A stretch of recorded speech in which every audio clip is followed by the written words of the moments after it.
Welcome to The Apple Seed, the storytelling podcast from BYU Radio, where your family can gather for great stories from great storytellers in every episode.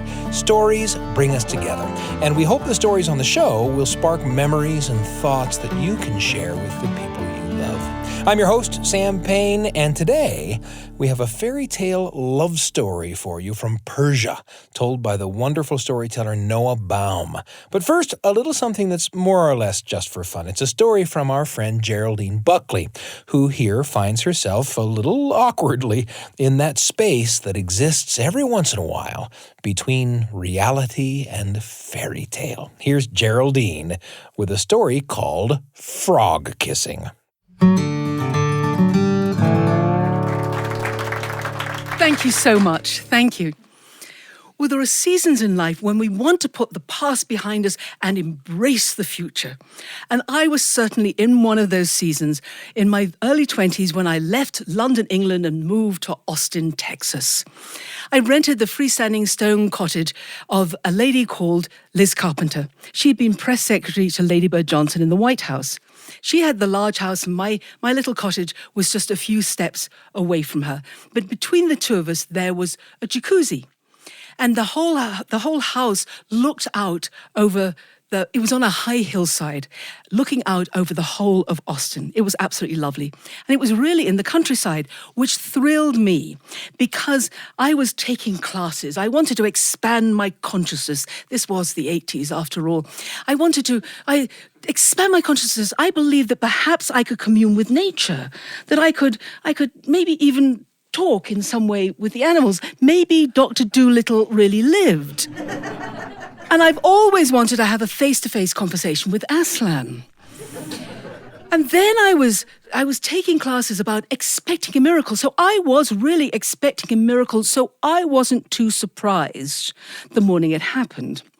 I was in my shower a little late for work. I was washing my hair and I was preparing to put on my hair conditioner, which was in a small, squat bottle on the floor of the shower. And I looked down and it moved. I thought, well, the molecules must have rearranged themselves, like in these courses they're telling me about that can happen. And then I looked down again and it moved one more time. And I thought, I really need to investigate. Now, I am short-sighted and I did not have my contacts in, so I knew I was going to have to get close. So I bent down really low until I was nose to nose with the most enormous Texas-size frog. It must have been a bullfrog. And I wasn't thinking about communing with it. I thought, doesn't that have a toxic skin? Isn't that going to give me warts? And I found myself, I grabbed a towel, thank goodness for foresight, still had the bubbles in my hair, and found myself out on the high hillside, looking out over the whole of Austin. And I was thinking, this is not right. There is a frog in my shower and there's a semi-naked me out here on the hillside. We need to change places. So I was by that jacuzzi and there was a leaf skimmer by the jacuzzi, which was a long pole and a circle on the end with netting over it. And I thought, marvelous, I will take that in and I will convince the frog to jump on the netting. So I took it in, I bore it in as though I was a knight of old and this was my lance in front of me, and went into the stone cottage, put the end of it on the shower and I said, Mr. Frog, please will you jump on to that netting? The frog didn't move. I thought maybe I haven't been polite enough. I said, Mr. Frog, please, will you jump onto that netting? It would be really good. And then I can take you out to your natural habitat. And he just went, ribbit. So I said, Mr. Frog, which at that point he leapt, and I leapt back out again, just left the skimmer behind, clutching my towel out on that high hillside. And I thought, this cannot continue, which is when I had an idea. So I went back in, grabbed another towel, threw it over the frog, and it started to jump and move and wriggle. And I just stopped thinking about communing with that frog or trying to talk with that frog. It was horrible. And I ran back outside and I threw it down the high hillside and I thought, good riddance. I'm afraid I did. And I thought, I don't want to commune with you anyway. And I finished washing my hair, getting ready, and I went to work. Well, I was chatting away to the receptionist. I worked for Lady Bird Johnson's radio station and was chatting away. And I said, you know, those courses that I've been doing, well, they don't work. And I told her about the frog. And she said, Geraldine, I think you have seriously missed it.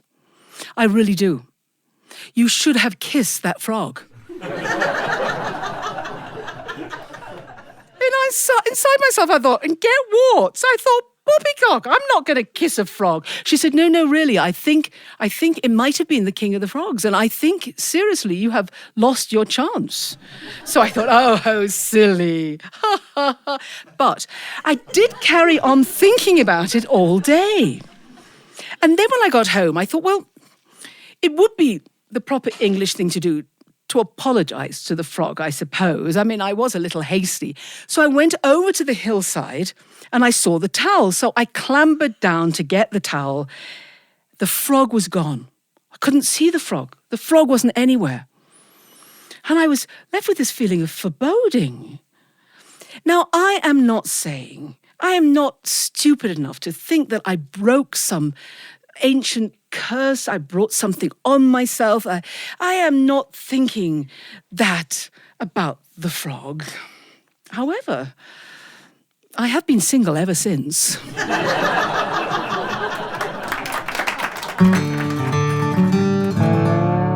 Geraldine Buckley with her story, Frog Kissing. And I gotta tell you that while Geraldine may have missed her chance on that day with a bullfrog, and while she says she's been single ever since, the truth is that since we recorded Geraldine telling that story, she has gone on to find true love. She's now married to a wonderful guy and didn't even have to kiss a frog to find him. Now, Geraldine's story is just good fun, and I don't mean to take it too seriously, but it does remind me of those times in a person's life when thoughts of the magical stories we discovered as children are so present and so powerful that you almost find yourself leaning forward and trusting in the power of that magic in real life. When he was small, I took my oldest son to see a high school production of Peter Pan.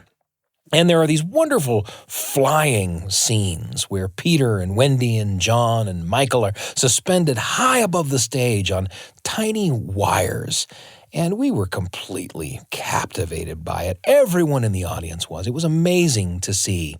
And at one point, my tiny son leaned over to me and asked how they were flying. And well, he had asked a direct question, and I felt duty-bound to give him a direct answer. So I told him that if he looked closely, he could see the wires that were holding the actors up. I mean, I hated to wreck the magic, but, the truth, right?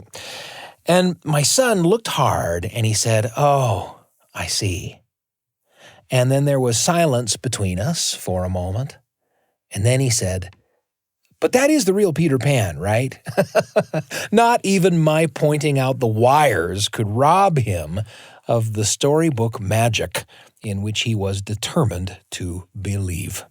I guess if I'm honest, it has been some time, many years maybe, since a story made me actually search the sky for an actual flying pirate ship or actually feel for a magical passage at the back of an actual wardrobe.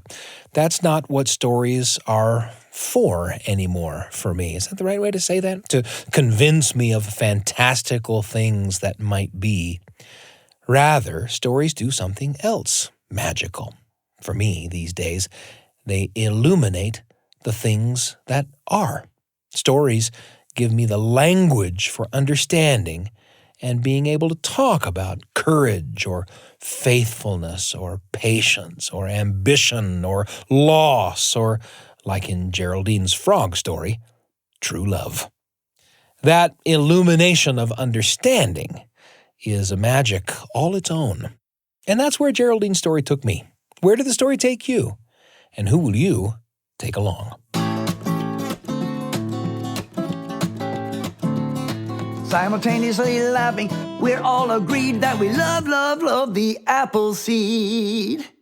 Are you turned off by the news because of how angry and depressing it can be, but still want to engage with important issues? I know that describes me. And I want to introduce you to Top of Mind, another podcast from the BYUradio family of shows. Each week, the Top of Mind team and award-winning host Julie Rose take one tough, important topic, and they dive deep. The goal is learning to stay open and curious when confronted with perspectives that challenge us. Best of all, every episode will leave you feeling hopeful and empowered to become a better advocate for what matters to you. Top of mind. Listen on Apple Podcasts, Spotify, YouTube, all kinds of ways to listen to the Top of Mind podcast from BYU Radio.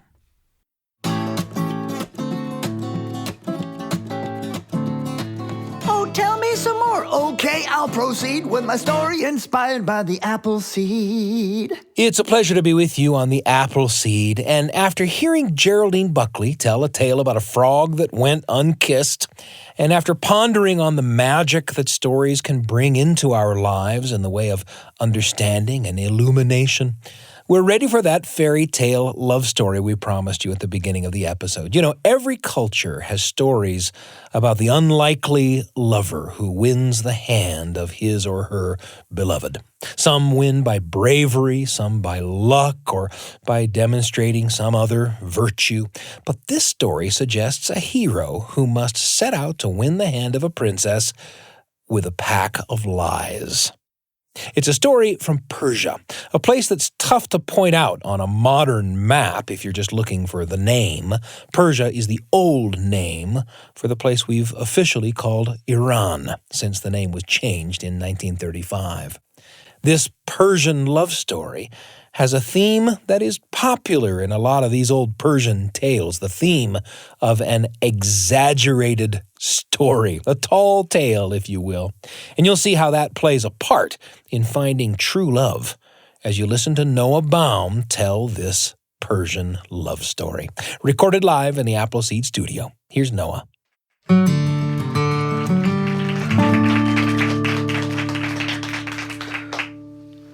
This is a story that I've heard from a wonderful Persian-Israeli storyteller, Yaakov Banai. Jamali Furush was famous for her beauty. From all over Persia and lands beyond, princes, dukes, and noblemen came to seek her hand in marriage. And her father, the great and powerful King Shabbas, indulged her. You see, she was his only child.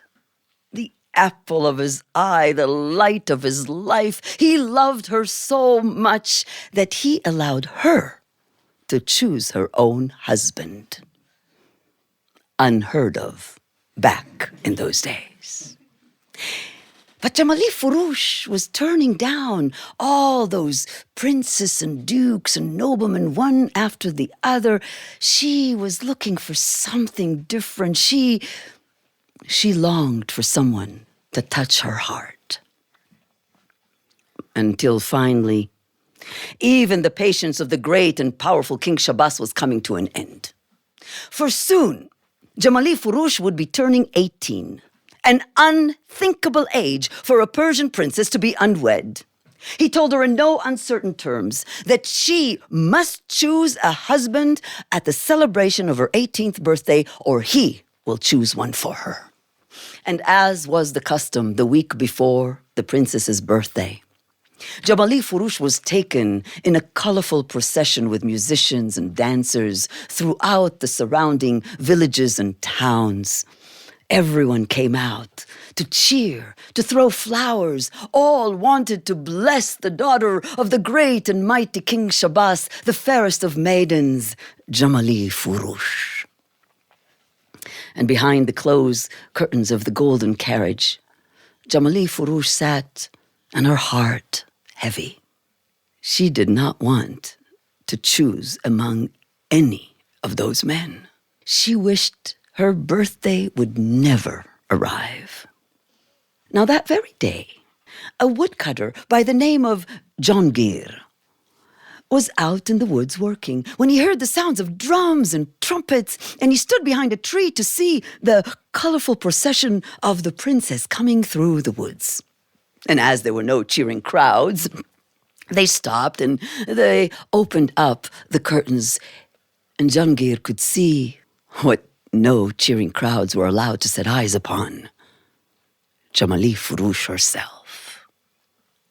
And he just stood there. Oh, Her beauty exceeded all the stories and the rumors. For there she was, wearing a silk dress with her thick black hair flowing down to her waist, and her big black eyes shining like precious stones. As if struck by lightning, he just stood there watching. And she turned and met those burning eyes. It lasted barely a few seconds, but it was as if time stood still.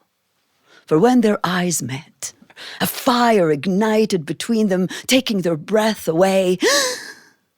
And then the procession continued on its way, and all was quiet in the forest.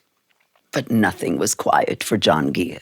From that moment, he knew neither day nor night. He couldn't sleep, he couldn't eat or drink. He just longed for her, and the longing became so painful that he knew he had to see her again. Now, Jahangir was no fool.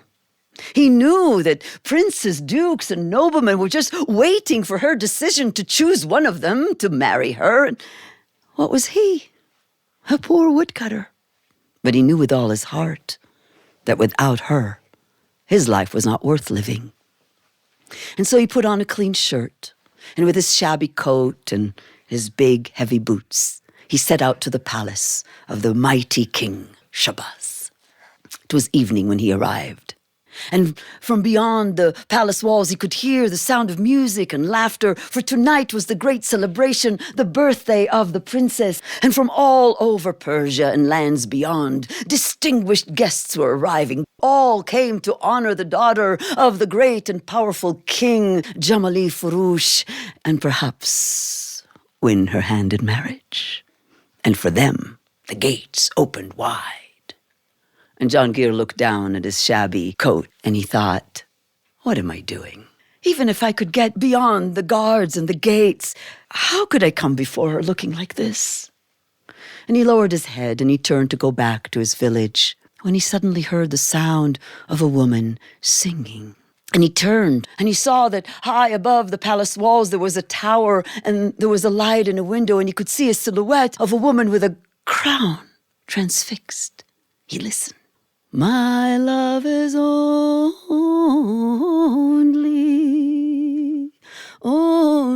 for you. Since the day I saw you in the forest, no, I cannot sleep through the lonely night. My love is only. He knew it was her.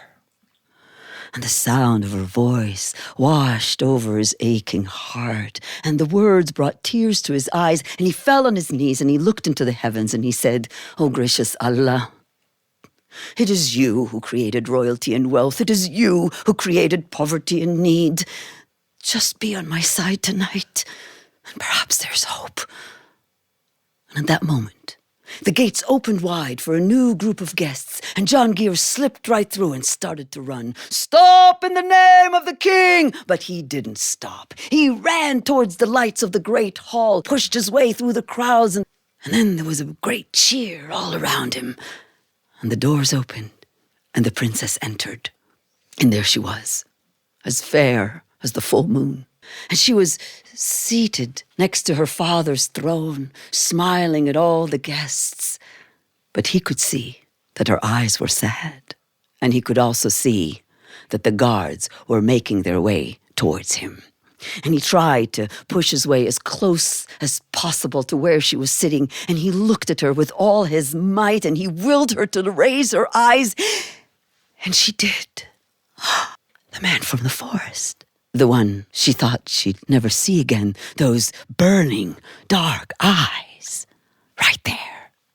At that moment, the guards grabbed Jahangir from both sides and started to drag him away. And he fought them, and he tried to set himself free, and he begged and he pleaded. And there was such commotion that the king stood up and said, "What is going on?"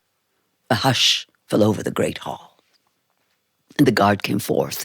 "Your Excellency, this man was caught barging into the palace without permission." "Without permission? Who are you?" "I'm Jahangir, Your Excellency." A woodcutter I am. A woodcutter you are. And don't you know that the punishment for entering the palace without permission is death? Yes, Your Excellency. But even if you ordered to kill me, I had to see your daughter, Jamali Furush, one last time. My daughter, Jamali Furush. And amused, the king turned to look at his daughter and was astonished to see that she was looking at him with pleading eyes. And he saw something there that he'd never seen before. Wise was King Shabbas. He recognized the fire of love in his daughter's eyes, a fire he had never seen there in spite of all the eligible, wealthy men that had been offered to her. But a woodcutter, isn't that going a bit too far? He said, "What exactly is it that you wish?" And Jahangir heard his voice coming as if in a dream. "I wish... It is my wish to marry your daughter, Jamali Furush." "My daughter?"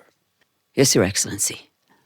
"To be your wife?" "Yes, Your Excellency." And he stood there tall, proud, and pale.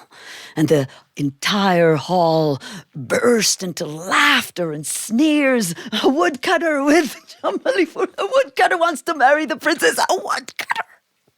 But the king did not fail to see that his daughter was looking at him with eyes brimming with tears and pleading. He silenced the laughing guests, and he said, "I value your courage, young man, and I know a thing or two about love, for I too was young once, and I too had loved. I propose a test to see if you are worthy for my daughter, Jamali Furush. If you pass the test, you may ask her to be your wife, but if you fail, you will be banished forever from Persia and never allowed to set foot here again. Do you agree?" "Yes, my lord." "Very well. This is what you must do, Jahangir. You must tell us a story. But not just any story. It must be an unthinkable, imaginative tale full of lies. If you can do this right here and now, maybe you have a chance. And if not, you are banished forever. Begin." Jahangir stood there, unable to move, his mouth dry, his mind a complete and utter blank. And then he looked at her, and she smiled at him, and he smiled back, and began. "Honorable guests, Your Excellency, my lady Jamali Furush. There once was a peddler. A peddler who sold his wares displayed upon 2 planks of wood that were tied by a rope around his neck. On one side he had buttons, needles, threads, ribbons. On the other side he had donkeys, wagons, palaces, houses. Whoever wanted a palace, he sold him a palace. Whoever wanted a needle, he sold him a needle. And so he walked from town to town, from village to village. And one day a farmer came and wanted an egg. He sold him an egg. The farmer took the egg, he put it in the pantry. Not an hour went by, and the farmer and his family, they hear strange sounds coming from the pantry. They open it, and they see the egg cracked, and out came a chick, an odd-looking chick. Big, very, very, very big. But the farmer, he took this big chick and he puts him out in the yard, and the chick starts eating and eating and eating and eating and growing and growing and growing and growing and growing and until it was the size of a camel. And this camel-like rooster walks through the village. Everybody's feeding him. And he's growing and walking and growing and walking and growing and walking. And one day he bumps his foot on a rock and breaks his toe. So the farmer takes a pit of a date, and he puts it instead of the rooster's toe. So now he can walk again. And he walks and walks and walks. Summer, fall, winter, spring, and the rains come and the rains go and the rains come and from the pit in the rooster's foot, a tree begins to grow. A tall palm tree filled with delicious, large dates, juicy dates. The farmer's children and all the children of the village, they climb the tree that grew from the pit in the rooster's foot, and they pick those dates and they share them with everybody in the village. And time goes by, summer, fall, winter. The sand comes, the snow, storms of sand, the wind, and the sand, and the sand, and the sand accumulates upon the leaves of the tree that grew from the pit of the rooster's foot and becomes a field, a large field. All the children, they climb up onto the field on the tree that grew from the pit of the rooster's foot, and they play soccer and marbles. And the farmer's wife, she too climbs up onto the field of the tree that grew from the pit in the rooster's foot, and she hangs the laundry to dry. And one day the farmer stood in the middle of the field on the tree that grew from the pit in the rooster's foot, and he says, "It's a waste of space. We must plant something." So they plant watermelons, and not a day goes by, and big watermelons grow in the field on the tree that grew from the in the field on the tree that grew from the pit in the rooster's foot. And the farmer and his wife and all the children, they gather around to see if one of the watermelons is ripe. And he takes a big knife and he slits open that watermelon, and the knife disappears in the watermelon. And so the farmer puts his hand to retrieve the knife, and the entire hand disappears, and the farmer climbs in to stop. Roared King Shabbas, "Stop before all of Persia drowns in that watermelon." I see, Jahangir, that you are a man of great imagination and wit. And more important than that, my daughter, Jamali Furush, loves you. And he turned to the guests and he said, "We are all equal before Allah, the king as well as the woodcutter, for we all love a good story. We all love a story with imagination. So play, musicians, play. For today, my daughter has chosen, and we celebrate the engagement of Jahangir and Jamali Furush."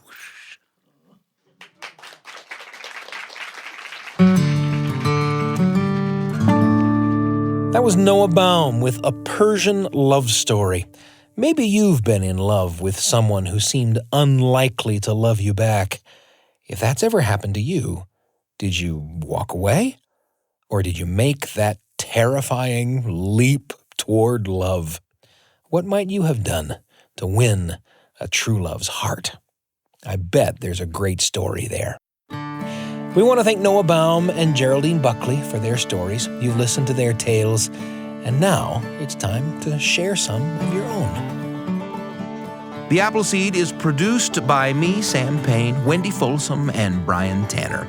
Our audio engineers are Ashton Parkinson and DJ Cromarty.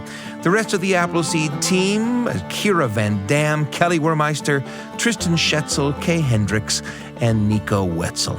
Hey, if you like today's podcast, subscribe, rate us, leave us a review, and tell your friends. That's how the podcast grows. We also love to receive emails. Email us at theappleseed@byu.edu. That's theappleseed, all one word, at byu.edu. Your thoughts and comments help us shape the future of the Appleseed. We're pleased and proud to be among the many podcasts produced by the BYUradio family of shows. If you want more great storytelling for the whole family, then search for our companion podcast, Kaboom, where you'll hear original audio adventures for the whole family. You can find any episode of The Appleseed or Kaboom on YouTube, Spotify, Apple Podcasts, on the BYU Radio app, or at byuradio.org. I'm Sam Payne, and we can't wait to be with you again on The Appleseed.